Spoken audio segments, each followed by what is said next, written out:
Ladies and gentlemen, hello, and you are watching TTV News, some latest events in the province. And now coming to details.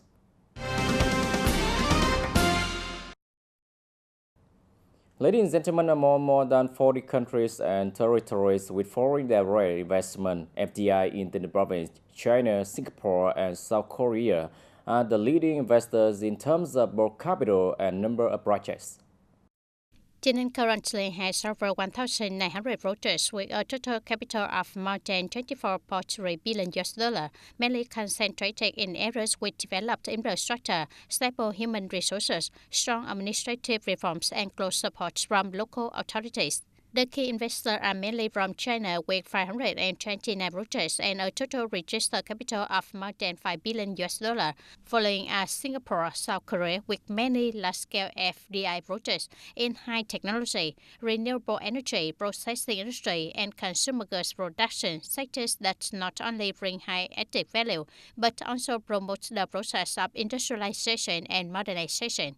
In recent years, TayNinhTV has not only gathered on favorable factors in terms of location, infrastructure, resources, and policies, but also shown determination to become a safe, attractive, and sustainable investment destination, ready to welcome new ways of investment in the context of deep and broad global economic integration. Inheriting the achievements of the former provinces of TayNinhTV and Long An, TayNinhTV's agriculture sector has recorded encouraging results after the merger, with significant rise in both area and output of many key crops, contributing to economic efficiency and forming the province's position. With the current pace of production, the province's rice output in 2025 is estimated to reach over 4 million tons, up 14% compared to 2020. The average yield is more than 6.3 tons per hectare, with high-quality rice accounting for about 70%. The result comes from the effective implementation of the project on 1 million hectares of high-quality, low-emission rice in the Mekong Delta, ensuring food security and confirming TayNinhTV's position in commercial rice production. Besides rice, many other crops also show impressive growth. Lemon cultivation area has reached more than 12,400 hectares, up 9% compared to 2020, resulting in an increase of 49% in output. Durian cultivation area has doubled, reaching more than 5,200 hectares.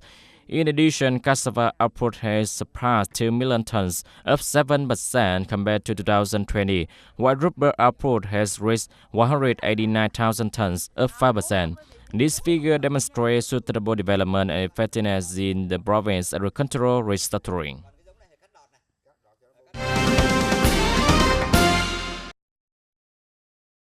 In addition to output, the quality of agricultural products has also received proper attention from the province.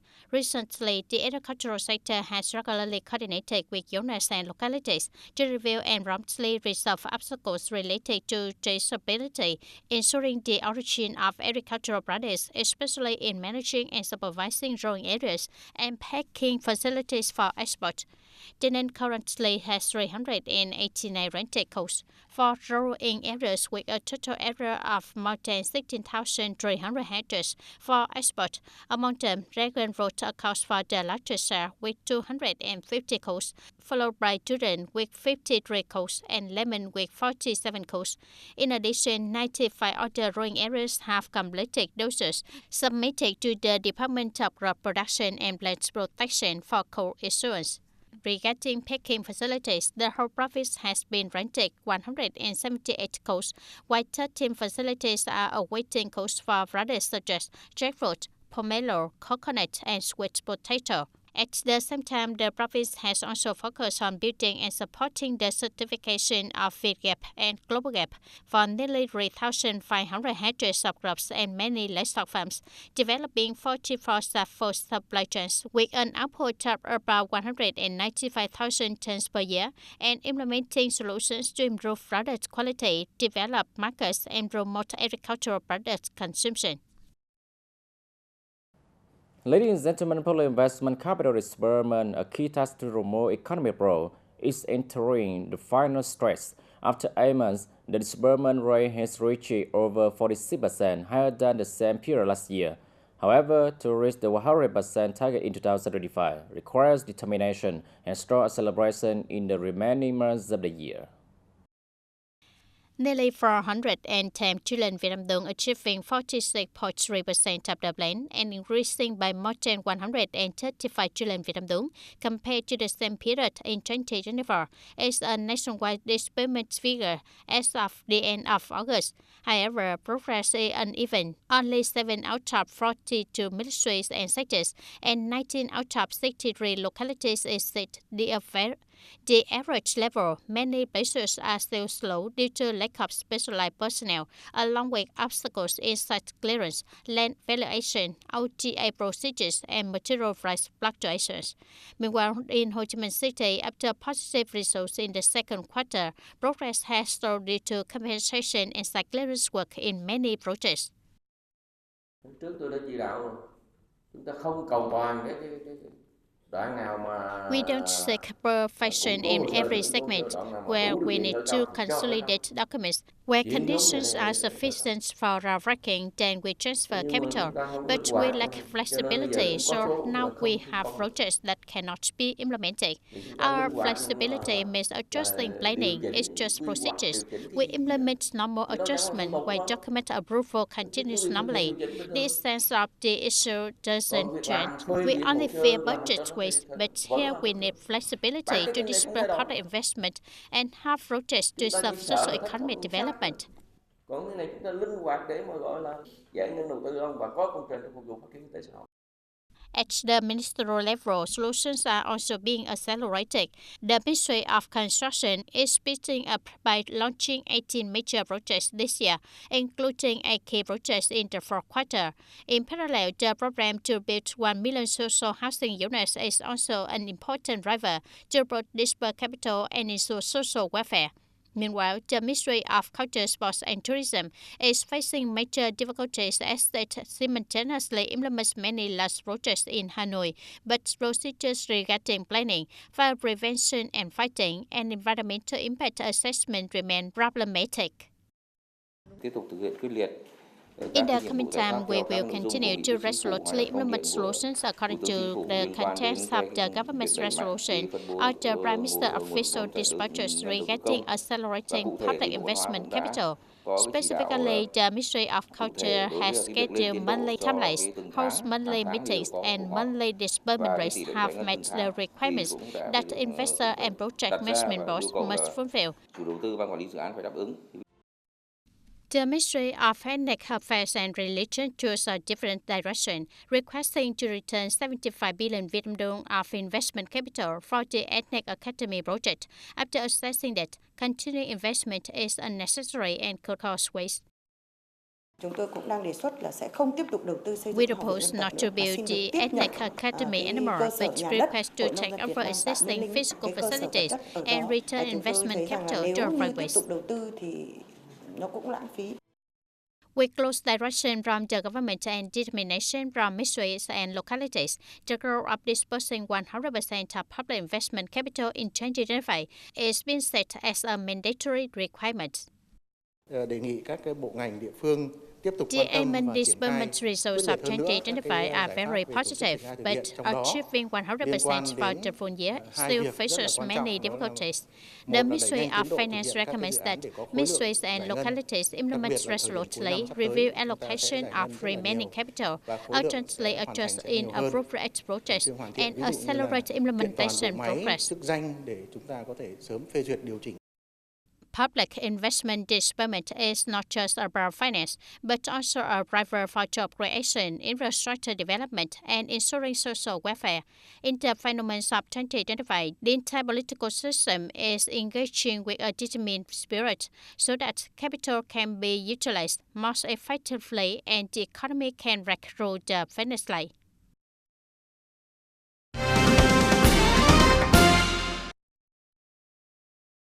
The province currently has more than 3,700 classrooms at the preschool and kindergarten level, including over 2,300 permanent classrooms and more than 1,400 semi-permanent ones. For the 2025-2026 school year, school institution in TayNinhTV has rapidly invited the local authority to maintain self-supply losses in area where there is demand, invest in facility to ensure the ratio of one permanent classroom per class will last size in accordance with the charter of the school institution, and provide sufficient teaching equipment, learning materials, and toys as required.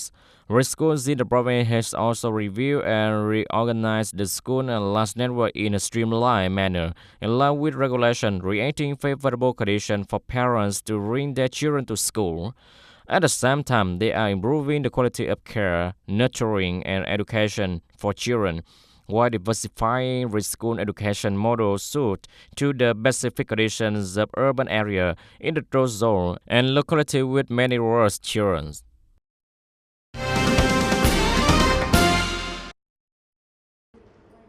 According to the plan of the Central Steering Committee for the Development of Science, Technology, Innovation and Digital Transformation, by 2026, at least 95% of citizens and businesses must be certified when using online public services. To realize this target, several specific indicators have been set. In terms of quantity, 25 fully online public services already integrated into the National Public Service Portal will continue to be maintained and delivered effectively for citizens and businesses. At the same time, 100% of administrative procedure results will be provided in electronic form, ensuring the reusability of information and data, except for some low-frequency or specialized procedures. One of the key tasks is to complete the restructuring of 100% of administrative procedures, build and provide fully online public services at the provincial and communal levels under the centralized model, integrated into the National Public Service Portal. By 2026, all eligible administrative procedures will be provided as either fully or partially online public services in a unified and consistent manner nationwide. The processing time for online applications will also be reduced by at least 30% compared to direct submission.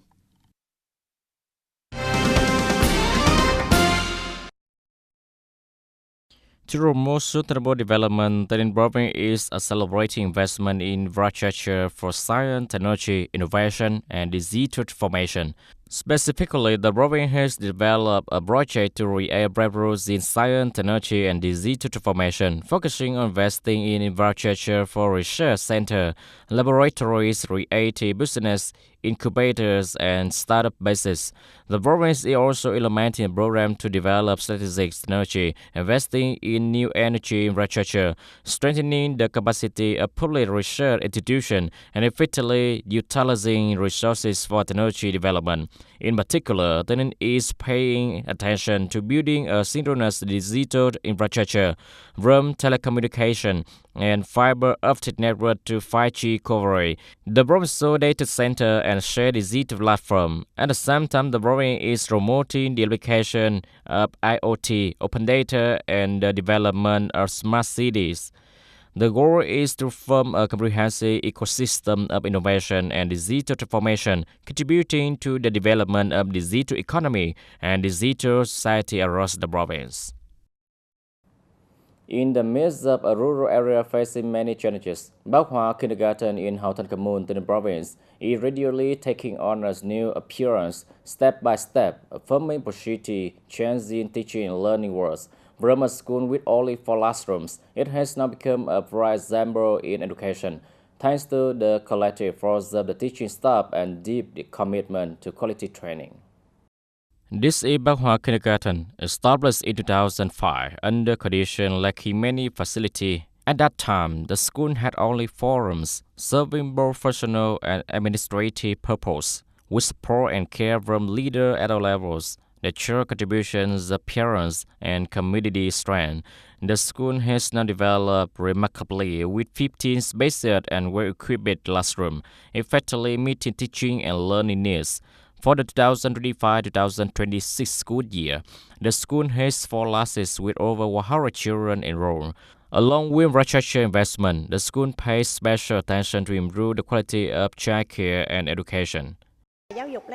Child-centered education means educational method must be appropriate for children's psychological development. In recent years, the school has organized many competitions, such as excellent teacher contests and reality teaching competition to develop teaching professional capability. In addition to teaching, the staff and educator at Bác Hoa Kindergarten also focus on building a nurturing childhood environment for children. Extracurricular activities such as seasonal decoration, cultural festival, and rowing or fashion show competition not only bring joy and excitement, but also help children become stronger and more confident. Maintaining and developing reality activities show that even in remote areas, children receive comprehensive care and attention in both learning and recreation. Regarding Bác Hoa Kindergarten, despite facing many difficulties in work, the staff and teachers try to perform teaching duty well, actually participating in educational activity and school construction tasks. The school annual enrollment rate consistently reaches 95%, with 5-year-olds achieving 100% through educational quality assessment. The school met national standards in June 2025. Thanks to local cooperation and the dedication of the teaching staff, Bác Hoa Kindergarten has overcome numerous difficulties, achieving significant improvements in both literature and educational quality. The outstanding achievement is that in June 2025, the school attained national standard certification. This confirmed that unity and robust direction lead to sustainable development even in remote areas.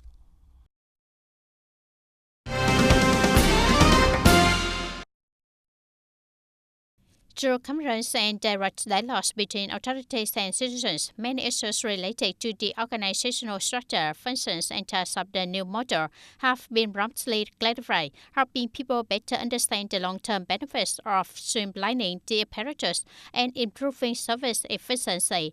The grassroots broadcasting system has become a fast and widespread communication channel, reaching down to hamlets. Agencies and units have also strengthened communication via social networks, producing videos and vivid articles that create strong public outreach. In line with current information access trends in the digital transformation context, thanks to diverse and continuous communication efforts, citizens increasingly understand, trust, and agree with the implementation of the two-level local government model, creating an important foundation for the province to further promote administrative reform, digital transformation, and enhance the quality of public services.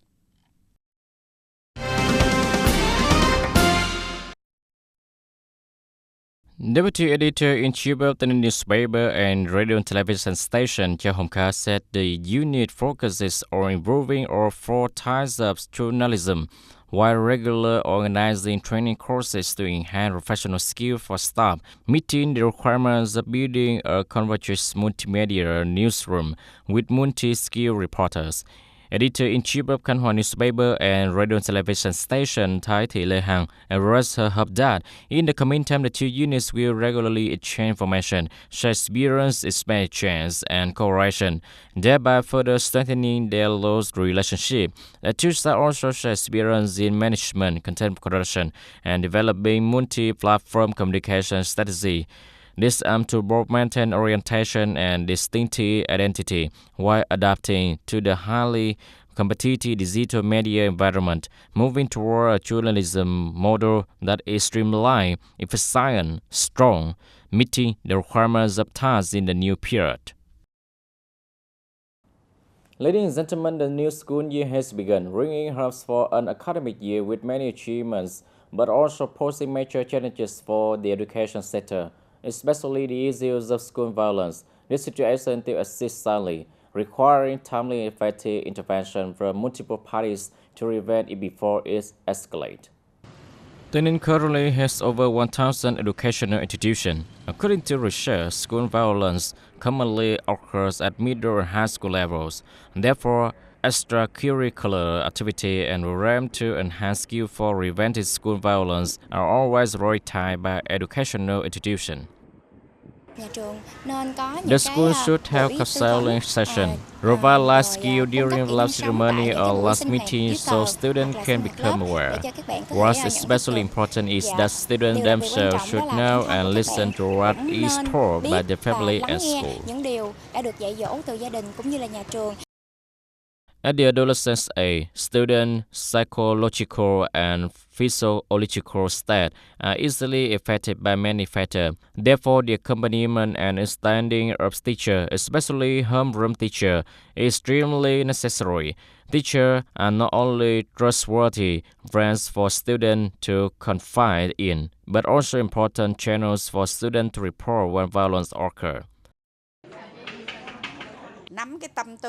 Understanding the thought, aspiration, or conditions of the children that the school inform us about in time, so we can also adjust any conflict the children have in school.